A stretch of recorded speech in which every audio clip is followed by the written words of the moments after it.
Alright, now that we have the boring menu stuff out of the way, let's get to the actual animating.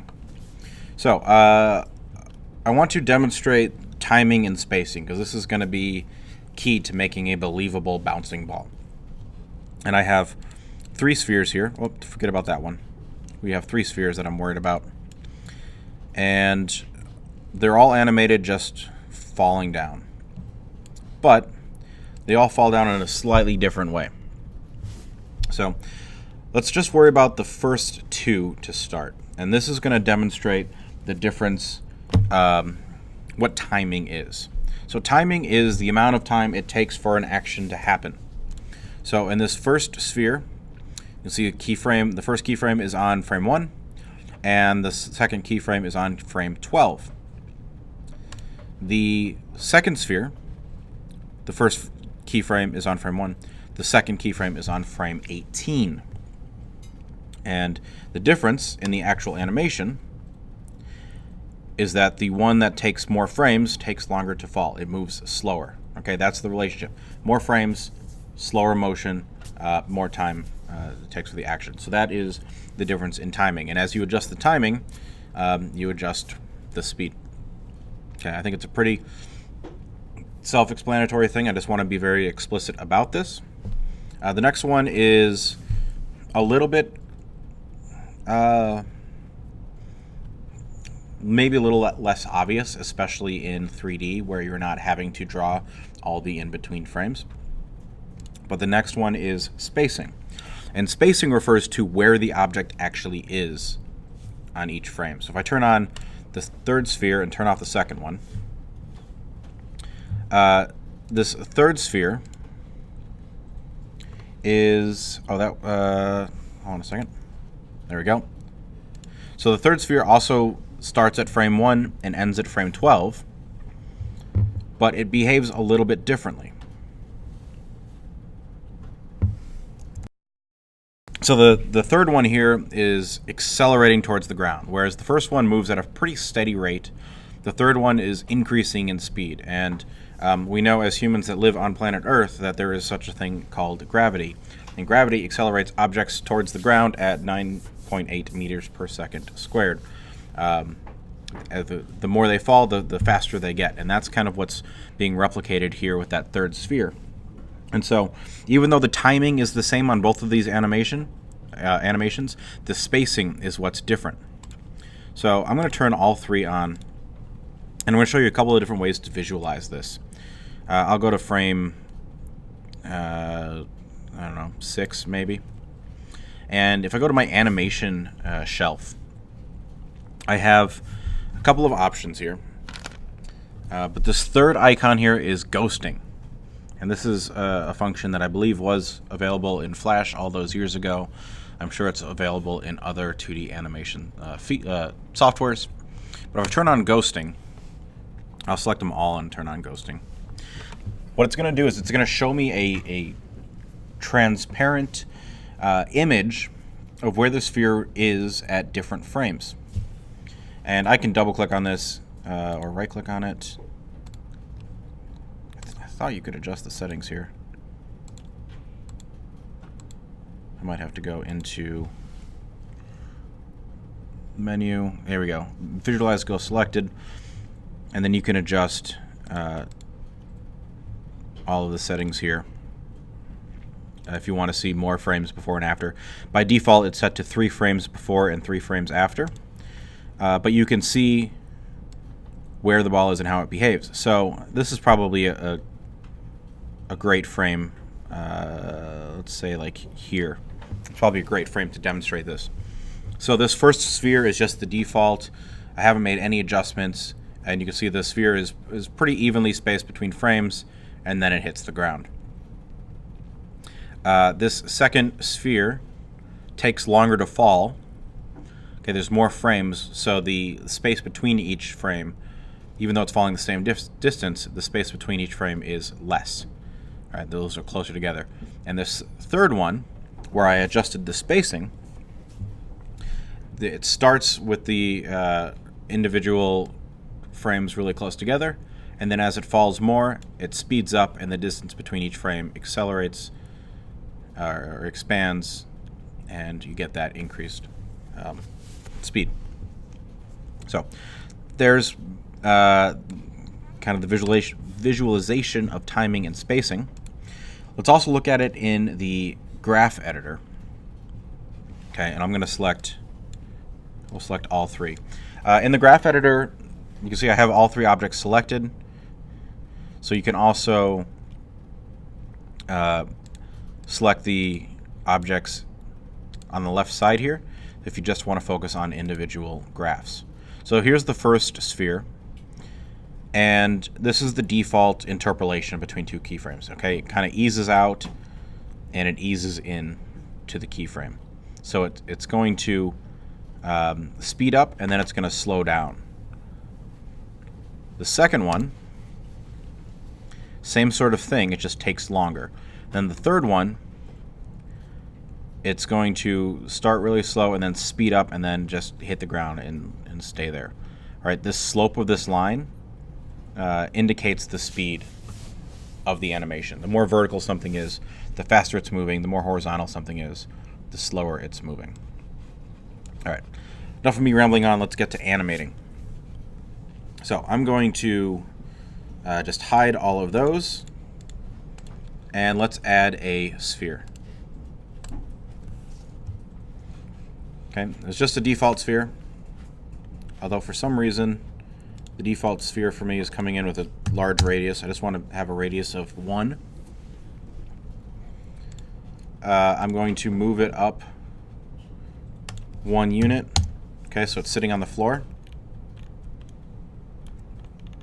Okay, and then I want, I'm just going to freeze that transformation. So I'm going to go to Modify and Freeze Transformations.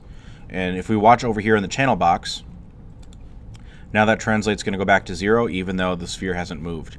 And that's going to just make the animating process a little bit easier. And now I know if I have the translate Y at 0, the ball is going to be on the ground, okay, instead of at 1. That's all that does.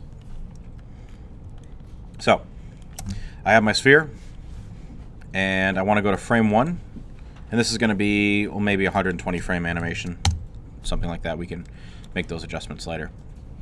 I'm going to go to frame 1, and I'm going to move the sphere up, and we can say maybe we'll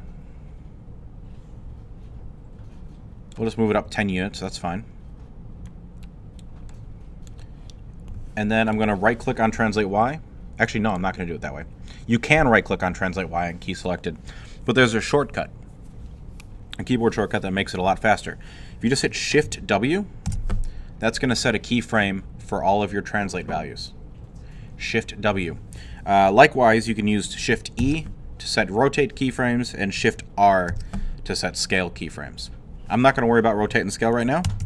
Just want to worry about about translate. Excuse me. So Shift W to set translate keyframes and set my initial keyframe. Then I'm going to move forward to frame 10 and set my translate Y to 0. You can see I have auto keyframing on, so that turns solid red. So I know I have that keyframe set. I'll move 10 more keyframes, and it's going to bounce back up, but not as high. So let's say maybe it bounces up 8 units, and then 10 more frames and down to 0. I'm not too worried about the timing or the spacing right now. This is just to get the keyframes established. Then I can modify them after. What was the key to sign for you? Okay, so 10 more frames, and maybe I'll go up to 6. We'll say it's like 6.5. Not letting me decide. Okay, move 10 more frames forward. Frame 50, go back to 0. Another 10. And let's go to, I don't know, 4.8, something like that. All these can be adjusted later, so I'm not set in stone for any of these any of these keyframes. Go to 80, and let's say 3.5. And we'll go to frame 90, go back to 0. Frame 100. We'll say 2. 0. I'm going to stop at frame 110 because I don't need to keep going. So here's my initial animation. You can look at it. The ball is in fact moving, but it's not. Doesn't feel like a bouncing ball. It feels more like it's on a bungee cord. So one of the things that needs to change is timing. Timing being the amount of space between each bounce. And you know, if it's bouncing all the way up and all the way down, that's going to take longer than at the end where it's only going up, 2 units. Okay, it shouldn't. The duration of time should not be the same. So we'll have to change the timing in that way. To be adjusted is the spacing, right? It's the acceleration of the ball. As objects fall, they accelerate towards the ground and then they bounce, and it's quick. It's not this slowing down as it approaches the ground. So those are the two main things that we need to adjust. The other thing I want to say about this is I'm just kind of have a general like rubber bouncing ball in my head is what we're trying to replicate. Think like a racquetball.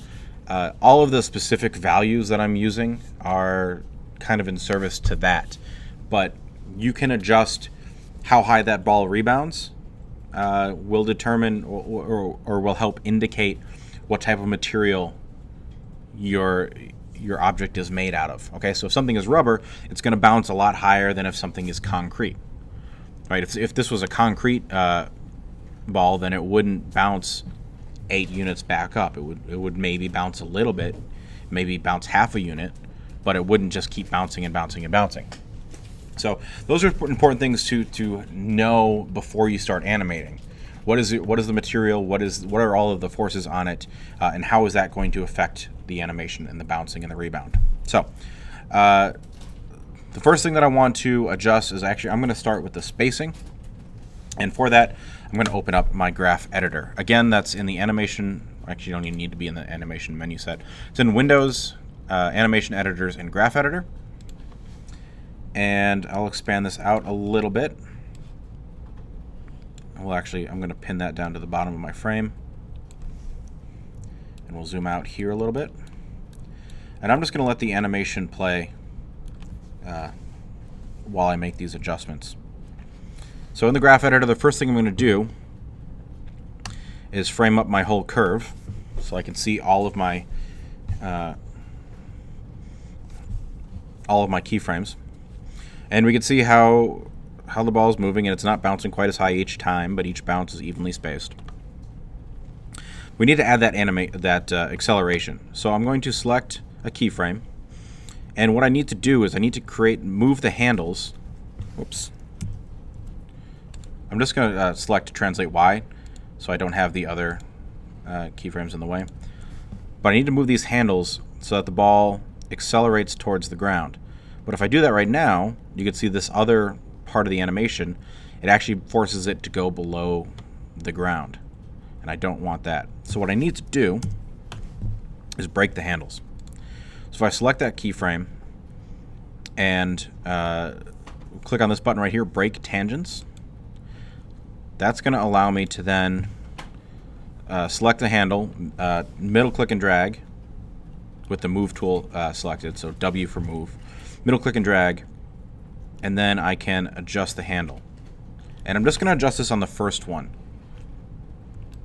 I'll zoom my view in here so you can see this a little bit better. So I'm going to select both handles, middle click and drag. Now there's a couple of things to keep in mind here. Yes, we want this to accelerate towards the ground, but we don't want to go too far. If you go too far, you'll get something like this. And what happens here is you're actually making the ball bounce up higher than your keyframe. Okay? Remember, this green line is your Translate Y. It's your vertical height value. So if we bring this tangent, if we adjust the tangent too far, we're changing the values of our animation. And now I can't select. There it is. Okay.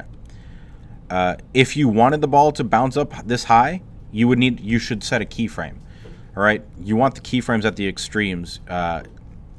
Otherwise, it's not really a repeatable thing, right? If you're trying to be precise. So this is not the shape that you want. So we want to go to just before that. And we can look at our animation here. Oops. I'm in the wrong thing. There we go. All right, and so we'll notice that first bounce is going to feel a lot better than the rest of the bounces. Okay, that first bounce now has some impact to it. Watch it one more time. There. Okay, you can see that's a much more impactful bounce than the rest of them. So that's what we want to do to the rest of our keyframes on the bottom. So I'm going to select this keyframe. I'm going to break the tangent. And then I'm going to select one handle, middle click and drag, and move it up. You can hold down Control for a little bit. Oh, you should be able to hold down Control, maybe not. And we'll just... You can even left click, actually. You don't have to middle click.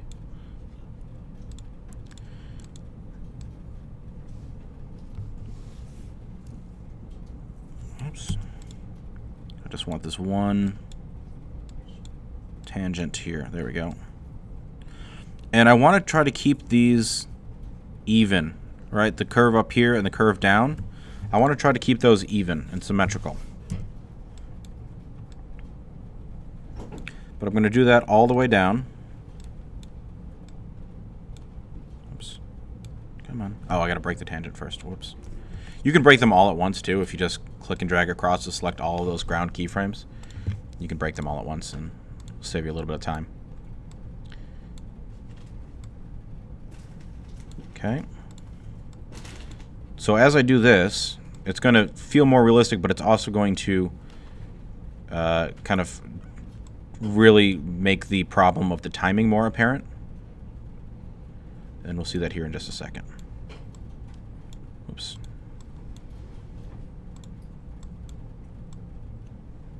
Bring that up. And again, I don't want to force that curve past my keyframe. There we go. And back up. And last one here. And there we go. Okay. So let's look at that animation now. See how it's going. Okay. That's feeling better, for sure. But we're not quite there yet. We've got this good weight, but now it's hanging. All right, that first bounce feels pretty good, but every bounce after that, it starts to feel like it's floating, and it has additional lift to it, which is not a realistic animation. So now we need to adjust that, and that's going to be through the timing of it. So you can make those timing adjustments in either the graph editor or the dope sheet.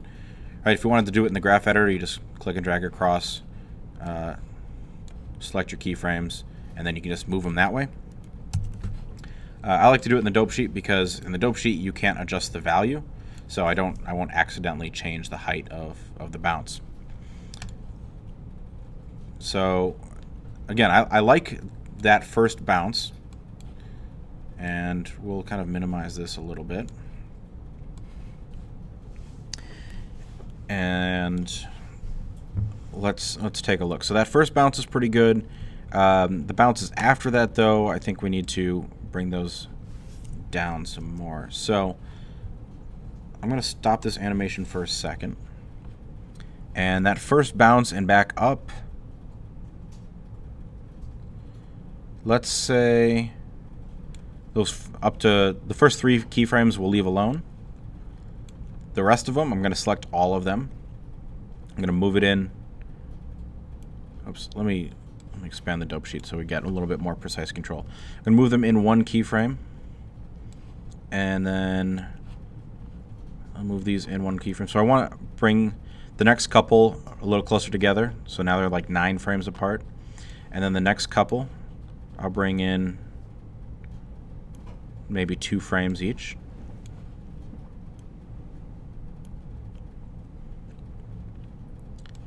And then maybe I'll bring the next two in 3 frames each. And then 1, 2, 3, 4. And 1, 2, 3, 4. And 1, 2, 3, 4, 5. Okay. So now you can see as the bounces continue, the frames between them get smaller, which means the bounces get faster. So let's hit play again and see what that feels like. I think that feels better. I think that feels a lot better. It's probably still a little bit floaty.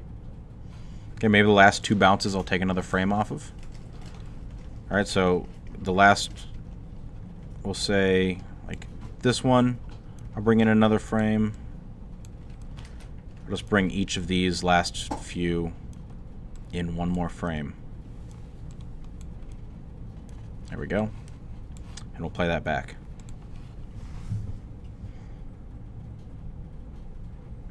There we go. That's feeling better. It stops abruptly because I just didn't keep animating it.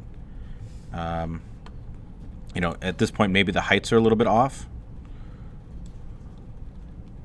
Right? So maybe I'll keep that first bounce there, but maybe this one is a little bit too high.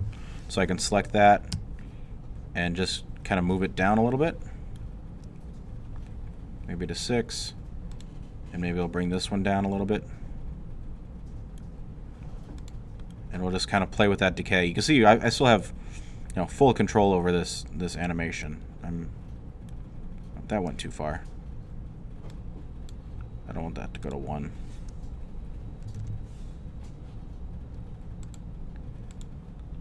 Okay, we can go to that frame and maybe go 2.8 maybe.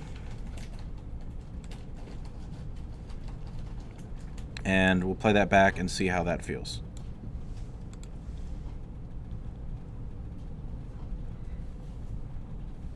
Okay. I think that third bounce is maybe a little bit too high. So I can go here, and instead of 6, maybe it's going to be like 5.5, something like that. And then you can just make these tweaks back and forth to get a pretty accurate feeling bouncing ball. But this is just one direction. We want to kind of up the difficulty here a little bit and not just have it bounce up and down, but actually bounce horizontally as well. And so that's what we will do next. So we're going to take this up and now move this horizontally. So I'm going to just delete this sphere. I don't need it anymore. And we're going to add a new one.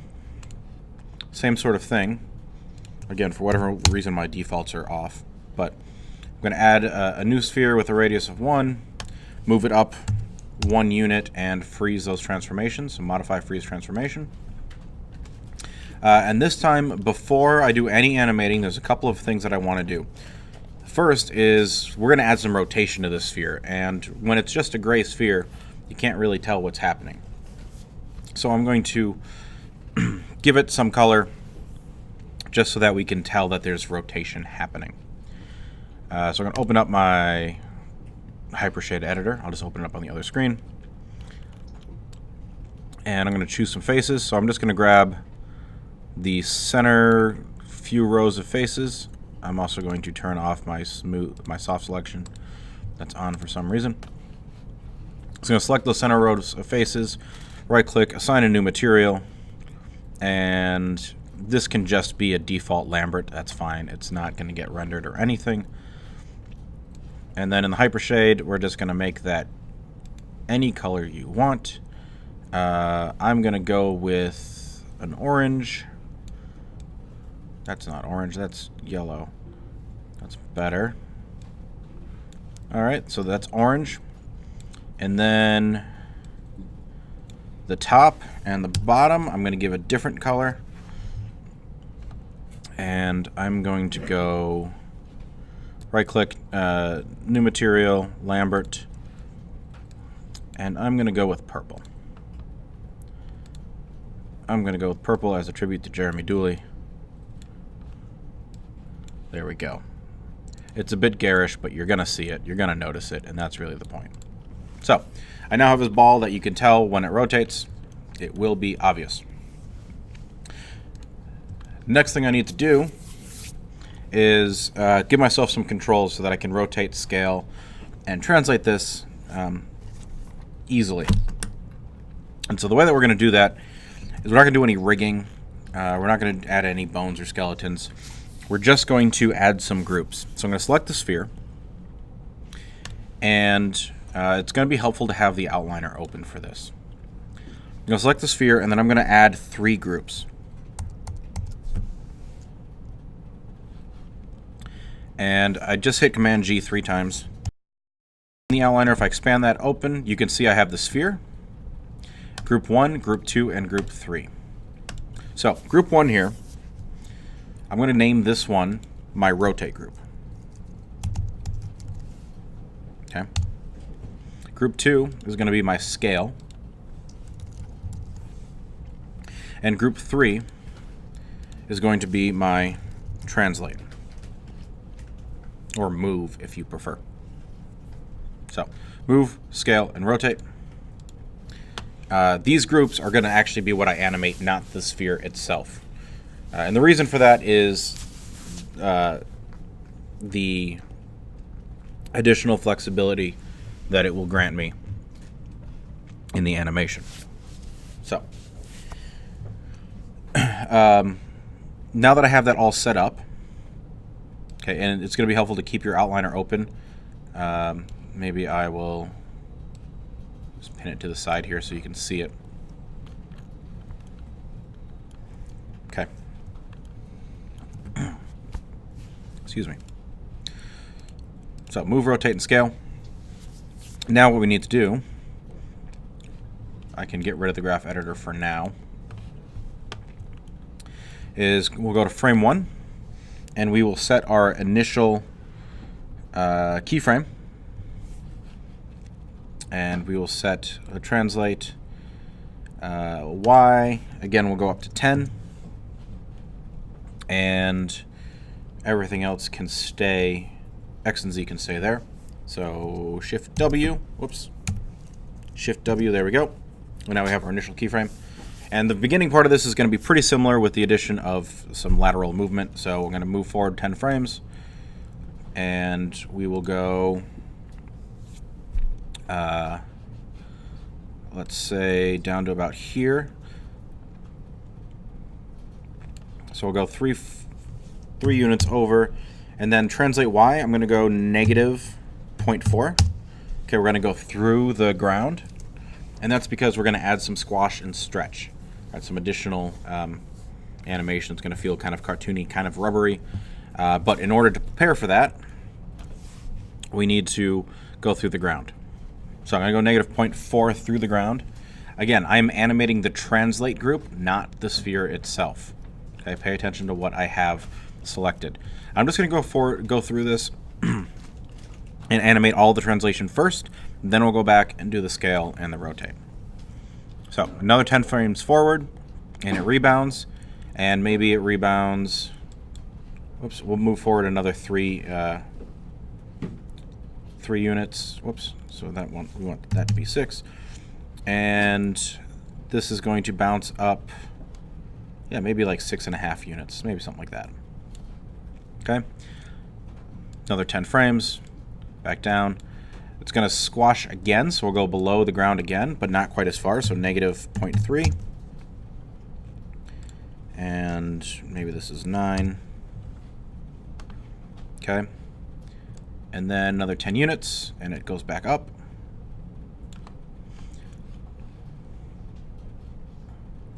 And so I've got my graph editor open here, and it's going to be helpful so that I can kind of see where I was, because I don't remember all the values and I don't have them written down. So if I was at 6.5, then maybe I will go to, maybe I go down to like 3.5. And I want the translate to be like 12, something like that. 10 more frames forward. We'll go negative 0.2 into the ground, and 15. Okay. At this point, you don't need to worry about the specific X values as far as where it is. You know, you can see in the graph editor this is not a smooth line, and it should be, but we'll adjust that later. I'll go another 10 frames forward, and we'll go something like, so if we were at 3.5, then maybe we'll go to, let's try 1.8 maybe. Another 10 frames. We'll go negative 0.1. Another 10 frames. Let's go to like 0.8. Oops, and over more. Forgot to do that. I want to make sure that we are moving horizontally. Okay, you can always scrub through and see kind of where you were at. Okay, another 10 frames. Go to 24. That's probably too far, but we'll, again, figure that out later. And this time, maybe it doesn't go through the ground anymore because it's just not bouncing high enough to deform it. And then move it forward a little bit more. Just a little bit of a bounce. And then again back down to 0. A little bit further.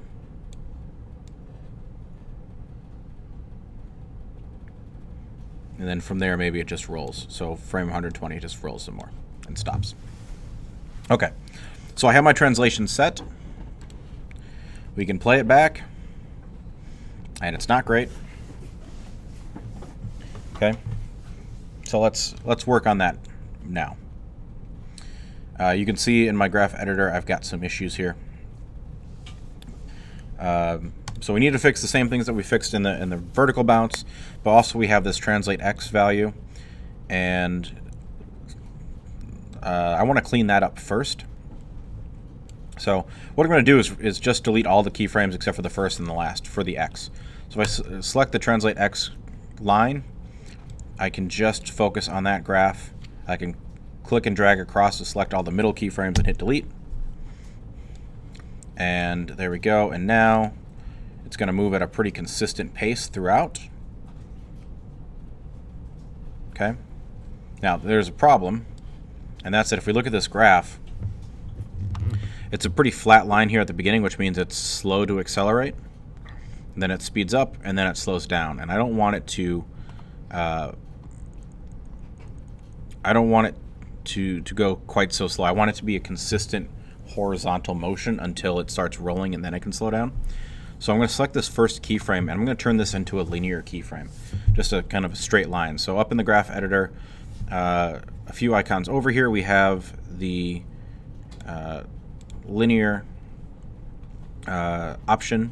So I'm going to click that. See, that's going to straighten out, and now we look at our animation, and that's going to be a little bit more consistent here at the beginning. So that's part one. Now, translate Y. We need to go through and do all of the timing and spacing. So I'm going to click and drag across to select all of my ground keyframes. I'm going to break those tangents and kind of zoom in here. And we need to make sure that those are accelerating towards the ground. So same sort of thing. Just move them up, make sure that's accelerating. You can zoom in here. Maybe expand this out a little bit so I can see that a little bit better.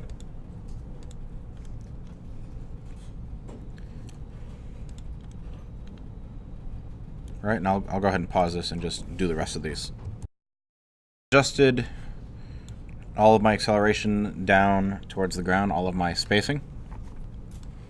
Now we need to adjust some timing, because again, it's starting to hang there.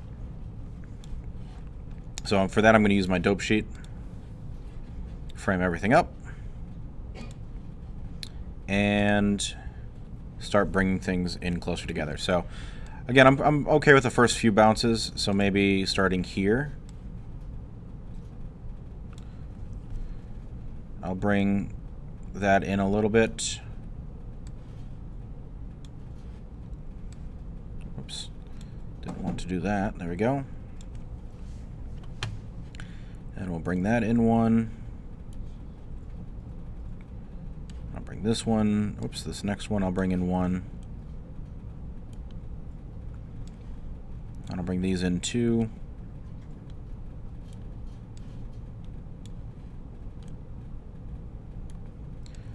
And I'll bring these next ones in three.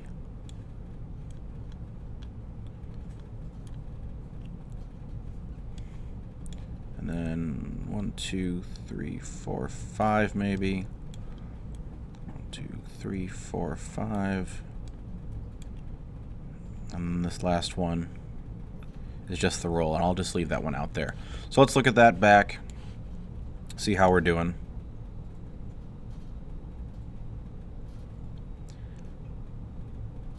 I think it still probably hangs a little bit.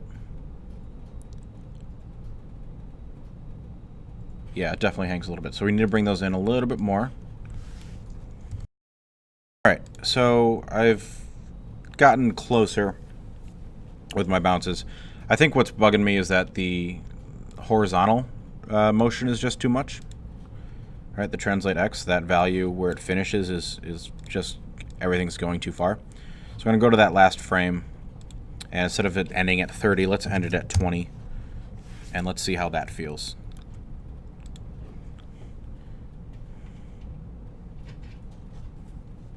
That feels better. I do need to just jump back into the graph editor though and make sure that this line here is working. I think what I'm going to do too,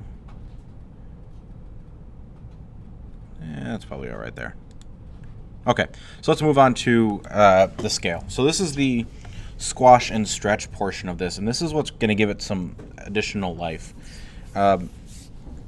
One kind of general thing to keep in mind with 3D animation is if you're just perfectly replicating real life, let's say you loaded in a background image or background animation of a bouncing ball and you're just copying that exactly.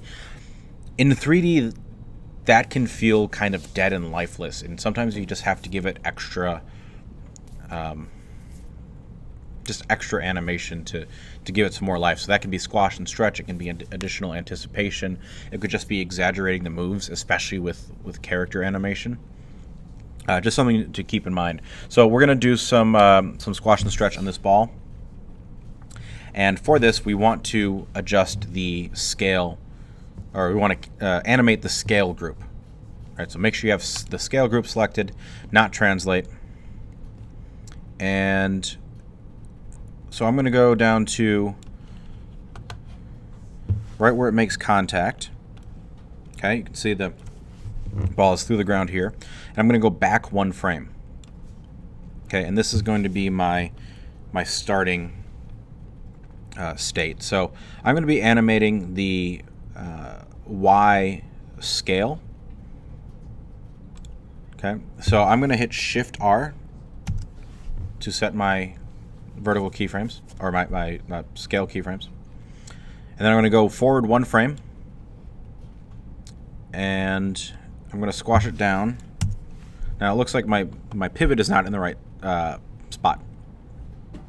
So I'm going to modify and center pivot, so this way it scales to the center. There we go. And I want to scale it down until that ball stays above the floor. Okay, so that's the down, and then I'm going to go 2 frames later, and I'm going to stretch it up past 1. Okay, give it a little extra stretch. This is the stretch of the squash and stretch, and then I'll go 1 frame later, and we'll go back to 1 here. Okay. So with just that one change, let's see how it looks. Oh, also before I do that, the animation now ends on frame like 66, so I'm going to set my animation end frame to 80 so that we're not watching a bunch of empty frames. Okay, so here we go. And you see that first bounce has more life now. And if I deselect the sphere, you'll see it maybe a little bit more clearly. Okay, it's quick, it's subtle, but it's there. You definitely feel it. Even if you don't see it, you definitely feel it. And so that's what we want to do to the rest of these. Make sure you set that initial keyframe, though, before it hits. Okay? So before it hits, you need to tell it to what its normal state is. Otherwise, if you set this keyframe without one before it, it's going to be squashed the whole time leading up to it. Okay, so it's actually a 3 keyframe process here. If you deselect the sphere and then reselect it, make sure that you have the scale group selected. Okay, because that's what we want to be animating the scale on. Another note is if you wanted to give it a little bit of extra kind of cartoony life, is you could actually anticipate that stretch or that squash a little bit more. And instead of on the frame before keeping it the same, on the frame before you could stretch that out just a little bit. Okay? And then the frame before that you would set to 0. Or excuse me, to 1. Actually, well, maybe 2 frames before that we'll set it to 1. Okay? So now you're adding some anticipation to that stretch. It's a more kind of cartoony thing to do. Certainly not accurate, but it gives it a little bit more life. We'll see if we can kind of see that here. And maybe I'll play this back, go to my settings, and I'll just go to half speed here so you can maybe see that a little bit better. Okay. So that's at half speed. You can see we get a little bit of a stretch beforehand, it squashes and then stretches and then it goes back to normal. So that's what we want to do on all of the other bounces. I'll go back to full speed, select my scale group, and I'm going to undo that additional animation that I did. I'm happy with just the base squash and stretch. So that's the first bounce. I'll go over to the next bounce. Again, set that keyframe beforehand. Go to the next frame. We need to scale it down until it's on the ground right there. For the first couple bounces, I'll do 2 frames of stretch. Okay, it's not going to stretch quite as much on this one, but still a fair amount. Okay, maybe something like that. Then 1 more frame, and we'll go back to a scale of 1. Alright, so that's it for that bounce, and then, looks like you see that the ball is squashed this whole time, so it means that I screwed up this keyframe. So I want to set that to 1. There we go. Okay. Go back here. Set that keyframe. And then scale it down.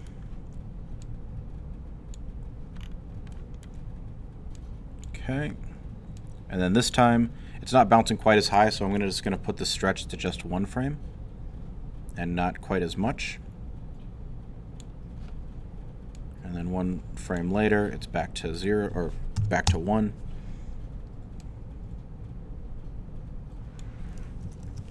Set a keyframe there. And then squash. 1 more frame. Stretch. Maybe we'll go something like 1 point. Let's see, what was I at before? Here I was at 1.08. So then here I want to be less than that, 1.04, 03. That'll work. 1 more frame, back to 1. Okay, and that is the last time, I believe, that the ball goes through the floor. Yep. Okay, so there's my squash and stretch. I'll center this up and hit play again. And we'll deselect the sphere. Okay, so that's feeling pretty good. These last couple of, I think it's this third bounce, feels like it's hanging a little bit. Yeah, that's something isn't quite right there. I'm going to leave that for now. And let's just move on to the rotation. So the rotation is actually pretty easy. It's just going to be constant, or a consistent change. So I'm going to go to frame 1, and I'm going to set a keyframe for rotation. So Shift E on the rotation group, Shift E, okay? And then I'm going to go to my last frame, which is, looks like it's frame 64. And I'm going to, with the rotate Y, I'm going to select that and middle click and drag. Oops, sorry, not rotate Y, rotate Z is what we want. Oh, okay. My pivot point is wrong again, so I need to go to modify center pivot. Okay, I want that at the center of the sphere. There we go. And let's rotate it, I don't know, negative 532 degrees. Let's see how that feels. So I'll hit play. That actually feels just about right. Oh, wow. Okay, there's a little bit of a slide there at the end. So maybe I'll up that a little bit more. Let's say, whoa, that got weird. Select the rotate group. Go to the last frame. Let's say negative 700. And then let's hit play on that.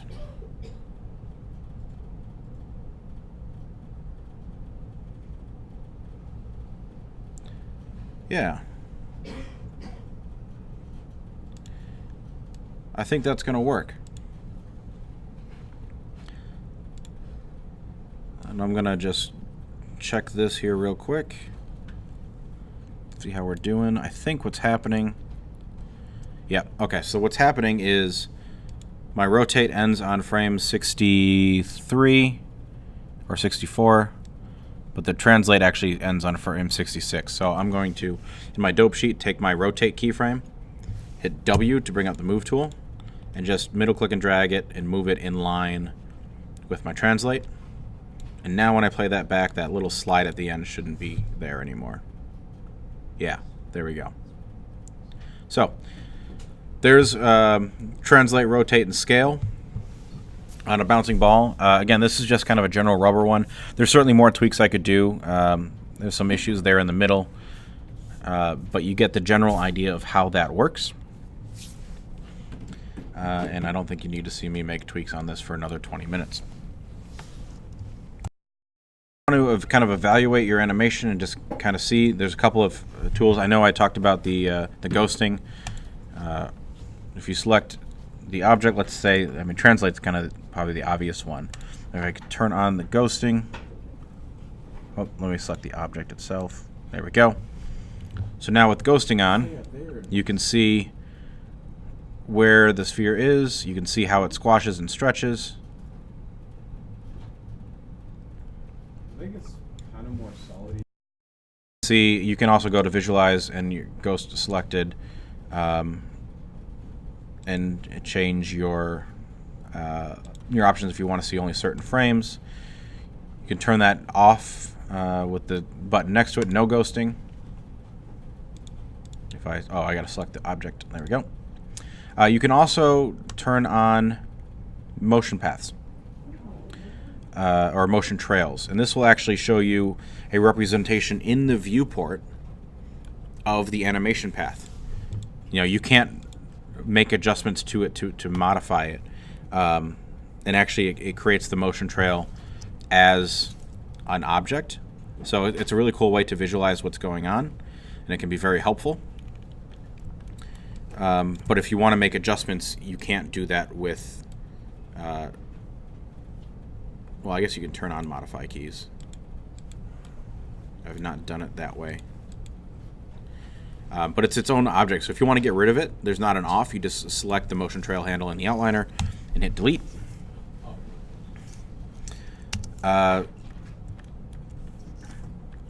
Yeah, so there's the other way that you can kind of visualize this. And I think that's really all I want to show today for animation. Next week we'll get into some more options and techniques that you can use.